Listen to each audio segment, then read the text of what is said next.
Hey guys, what's up? My name's Danny, aka Thriftfish. I'm an online fashion reseller, so I sell mostly secondhand clothing on platforms like Poshmark, eBay, and Mercari for a living.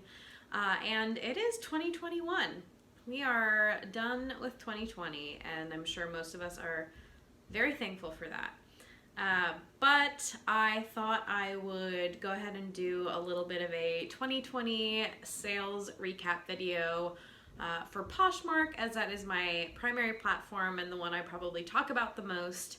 And it's pretty easy to pull their sales report and play around with it and get some interesting data. So I thought I would pull that report for the whole year of 2020 and do a little bit of analysis and let you know what happened this year, what I think about it, and what I am looking towards this year in 2021.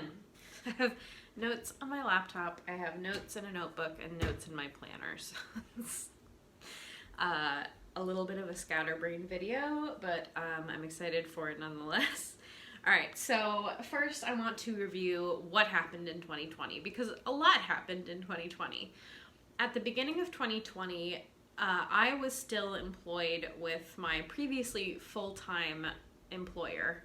In 2019, I had a full-time job with a corporate job, which I decided to step down from. I was originally going to quit and try to go full-time, but I was offered a part-time position, so I decided to take that. I did have to transition into paying for my own health insurance benefits, but I was still making a good amount of income on the side from working part-time with that job. Wasn't 100% what I wanted to be doing, but I kind of kept doing it because I knew it would provide some sort of stability. So that was the beginning of 2020 for me. Kind of stepping into a semi-full-time reselling with a part-time corporate job on the side, which really it was tough to balance both in a way that was working. I felt like I was kind of getting into a groove probably at the time that the pandemic hit, and I did work with the company up until the end of April when I was let go, and I decided to just take that time and transition to full-time reselling at that point. I saw that as, you know, this is the time. When else? This makes the most sense to me right now. So I decided to take that and go full-time into reselling. I was kind of already set, but I did go ahead and just go for it. So since the end of April, beginning of May 2020, I have been a full-time reseller on Poshmark, eBay, and Mercari. I, over the year, have sent things to ThredUp. I have sent one box to The RealReal. During the quarantine, I posted on the Nextdoor app and received some free inventory donations from local people. So that was how I was sustaining my business for a little bit, as well as sourcing online from places like ThredUp, Poshmark, anywhere I could kind of get bulk clothing, B&G. Eventually Jomar came into the picture, but there have been a bunch of different outlets this year that I have been receiving inventory online from. That was kind of how I shifted during the time where the thrift stores were closed. But luckily, back in the summer, thrift stores started opening again. So I was able to go out and, you know, with mask and with safety precautions, start going back out to thrift stores little by little and kind of getting back into a groove. But it was still a little bit of a struggle to gain consistency. I did move in the end of August, so that always throws a little bit of a wrench in consistency. However, when I got here, I feel much more organized. All of my inventory and everything is in one space. I have an office space with appropriate, it's an appropriate space for my business at this point. So that did kind of improve things. And as I've been sourcing more, I have been able to hone my sourcing a little bit more and curate my closet a little bit more and raise my average sale price over the course of the year. I would say that quickly transitioned maybe in the third and fourth quarter. So most of the year, I was still working with a lower average sale price that I'll go over in a little bit here, but now I'm working at a higher average sale price, and I'll talk more about that later. Another big thing that happened this year is before I was let go from my job, I did apply for Nicole State's mentorship program and was accepted into that. So immediately after being let go, that started, and that was in May. And then after that, after transitioning into full time, we have created a morning accountability group out of Nicole's mentorship programs. And that has been, I could say life-changing, and that wouldn't be false, but it has absolutely been business-changing for sure. So, but met a lot of fantastic, amazing resellers that motivate me and keep me accountable every day. Shout outs for days. But that is a very significant thing that happened this year. I don't think I would be where I am without the help and motivation from that crew. So just had to put that in there. But that's going to this day, so still feeding me lots of motivation. So I don't know if you've heard it from anyone else, but if you don't have a crew, if you don't have a group, just try to start something, put something out there into the universe and let it come back to you, because it is good. Find the people that motivate you and keep you working, to hit your goals every day. It's huge. Okay, so that's kind of what happened over the course of this year. I have been steadily trying to hit higher and higher revenue goals and have not necessarily been able to do so. I just think with the complications of the uncertainty of this year. That is a small, wordy recap of 2020 for my business.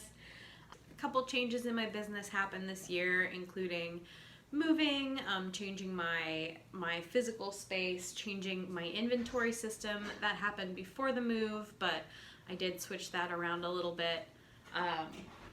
As well as integrating online sourcing into my business, which I hadn't done before this year. And I kind of went into it hating the idea of it, and now it is a big part of my business. I've definitely increased my total inventory. I've gone from hovering around 200 to now being around 450, almost 500 pieces in my Poshmark closet. I have definitely been able to spend time trying to be consistent. I wouldn't say that I've always been successful at consistency, but as much as I can, that's what I've been working on, because I know that is what works. Let's talk about stats now. The stats are the interesting part. Let's talk a little bit about, this is just talking about all the sales I've had on Poshmark over 2020. Now this is a little skewed because I pulled this yesterday on New Year's Eve, and the Poshmark report only shows you items that have been paid out and not those pending. And I'll tell you, I have a lot pending due to lots of delays with USPS, but that's, it is what it is. So it's not all my sales, but it is, it is a close summation of my year on Poshmark. The total gross that I made on Poshmark, and just so you know, this is only Poshmark, it does not include my eBay or Mercari sales, but this is definitely the majority of my business, was $32,910, leaving me with a net earnings of $25,593. The average sale price was $24.20. That, to me, at the beginning of the year was exactly where I wanted to be. At this point, my average sale price is up around $30 to $33, which is where I want to stay or grow from there. So that is what I was kind of talking about, as my ASP definitely shifted mid-year, I would say, or towards the end of the year. And then my average net earnings would have been $18.82. Still not bad for flipping used clothing and trying to transition myself into higher value items. And then the total sales that I made 1,360 sales on Poshmark in 2020. I listed 2,284 new items. So that actually puts me at a 60% sell-through rate. I think that is actually on average a fairly high sell-through rate. However, I will say that I think that that applies more to the bulk of those earlier lower price sales. In the last couple months, my sell-through rate has definitely gone down, and I'm trying to figure out if that is related to me selling higher priced items and having an higher average sale price, or if it is just the time of the year, the, again, kind of uncertainty with everything going on right now. This year has just been kind of crazy. So I'm trying to figure out what to attribute it to. I want to keep steady on the path that I'm on for a couple more months and see if Q1 of this year brings me a sell-through rate around 50-60%. 50 would be great. Even 40%, I'd take it. That's kind of what I'm shooting for. This month it was lower towards like the 25-30% sell-through rate. So I would definitely like to see it between 40 and 60%. And I've been loading up my closet hoping that once we get to this new year that some things will sell through. That's a little bit of my thoughts of the transitioning of my business from more of a lower price sale closet to a slightly higher price. I still sit somewhere in the middle between $20 and $40, but I want to see more $30 to $50 sales this year. And I want to see how many I can make without it being too slow dime. So let's go and actually talk about the really fun stuff. Let's talk a little bit about my best-selling category. So I'm going to talk about best-selling brands, my top-selling brands of the year, my top-selling categories and subcategories, and also my highest price sales for 2020. So let's go ahead and just quickly go over my top brands, my top-selling brands. There's truly no surprise here. These just are the brands. These are the bread and butter. The fifth highest selling brand was Athleta at 34 pieces of Athleta. I talk about Athleta all the time. I was not surprised. I was actually happy to see that up there. I sold 36 J. Crew pieces. Again, not a surprise. I have tried to pull myself away from more basic and older J. Crew pieces, but I think the J. Crew pieces I've been listing have been newer and more style conscious and style forward. So that is, I think, why that one placed so high. I sold 55 Free People items. I sold 86 Anthropologie items. And I sold 94 Madewell items. Again, I am a sucker for Madewell, and apparently so are other people. Some honorable mentions, though, I did want to throw in here. I sold 20 pieces of Bowden, and I do love Bowden, and I won't give it up. As long as they are stylish, more modern pieces. I sold 23 pieces of Everlane, no surprise there. 24 pieces of Lululemon. Been finding more Lululemon this year than I did in the past. And 28 pieces of Zara, and that's pretty bread and butter for me. I do try not to pick up a ton of Zara, but I received a lot of Zara from bulk boxes, and every once in a while I do still pick up Zara.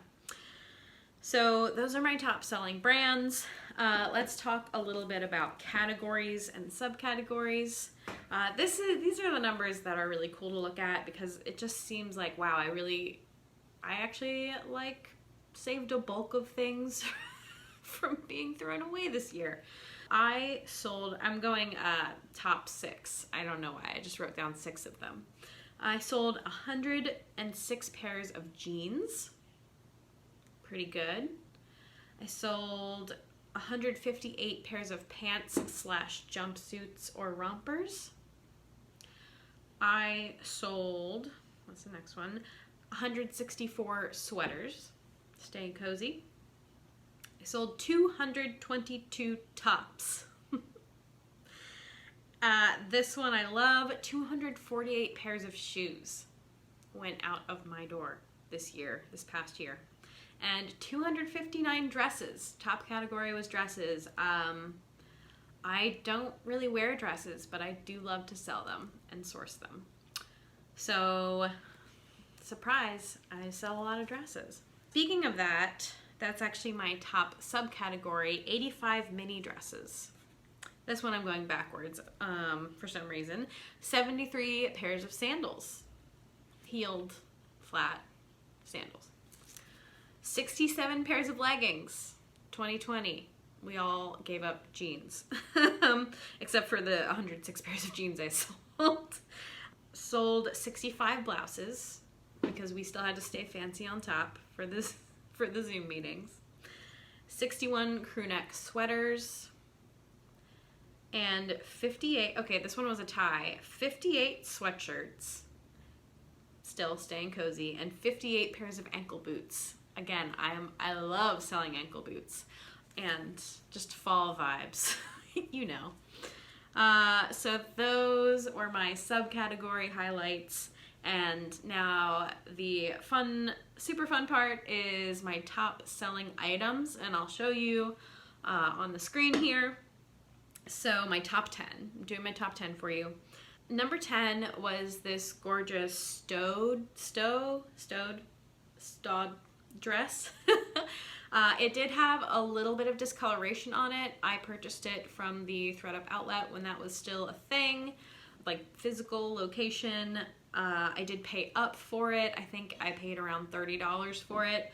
But it did sell for $85. This brand, I probably could have gotten more for it, but I did accept that offer because it had sat for a little bit and it did have that discoloration. So I earned $68 from that sale. Number 9 was a Madewell, I think it was a nubuck leather medium transport tote. Super beautiful green leather. This sold for $86 and I got $68.80 from that sale.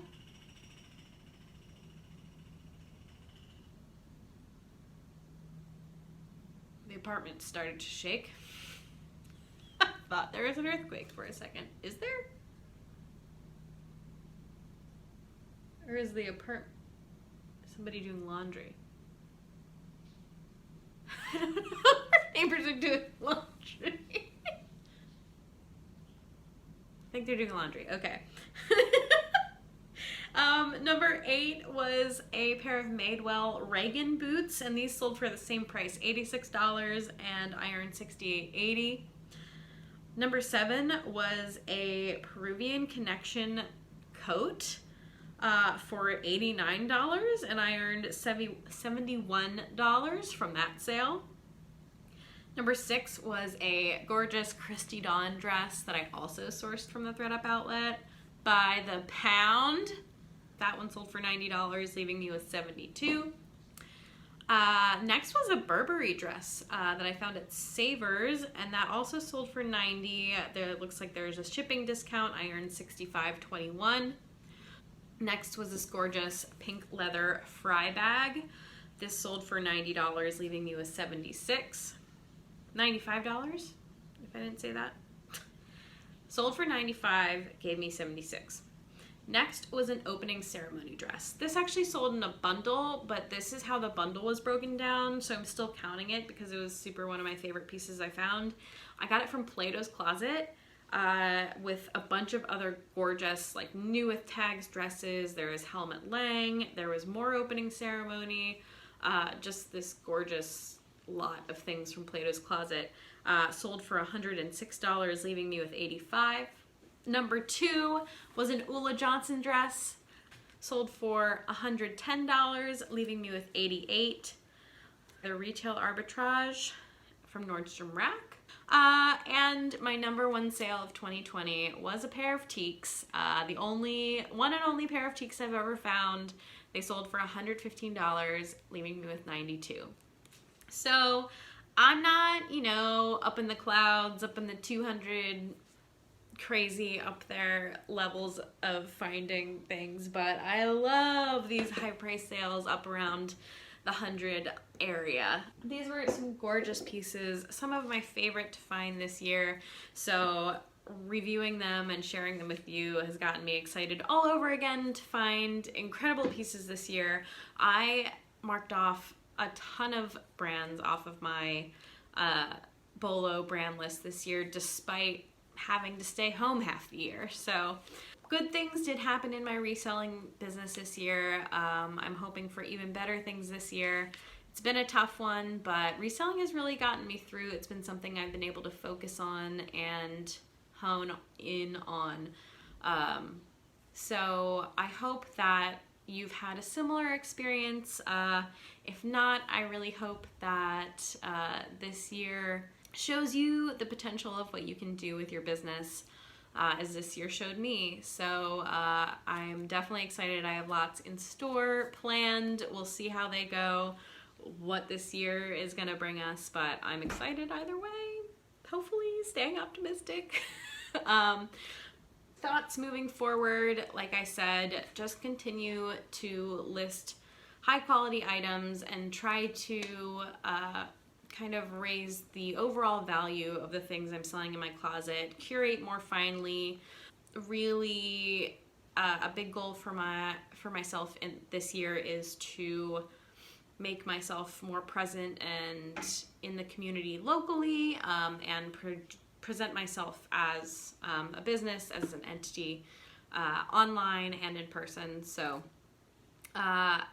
here's to that, and let me know some of your goals for 2021 below. I will be back on probably more of a semi-regular schedule starting next week with videos. Again, I have things that I want to start this year. Thank you so much for being here. I hope it was helpful. If you like reselling content, please feel free to subscribe. If you like this video, give it the thumbs up. I put out reselling videos every Tuesday and Friday, and I'll be back on Tuesday. Thank you so much for watching, and I'll see you again real soon. Happy New Year!